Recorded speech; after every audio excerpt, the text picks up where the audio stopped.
ఈ 25 నామాలు ఎక్కడ చెప్తున్నాడో అక్కడ సహస్రం చెప్పినంత శక్తి మీకు కలుగుతుంది.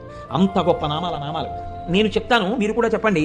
సింహాసనేషి, లలిత, మహారాజ్ఞి, వరాంకుశ, చాపిని, త్రిపురా చైవ, మహాత్రిపుర సుందరి, సుందరీ చక్రనాథ చ, సామ్రాజ్ఞి, చక్రిణీ తథా చక్రేశ్వరి, మహాదేవి, కామేశి, పరమేశ్వరి, కామరాజప్రియా, కామకోటిక, చక్రవర్తిని, మహావిద్యా, శివానంగవల్లభ, సర్వపాటల, కుళనాథ, ఆమ్నాయనాథ, సర్వాంనాయ నివాసిని, శృంగారనాయికా చేతి,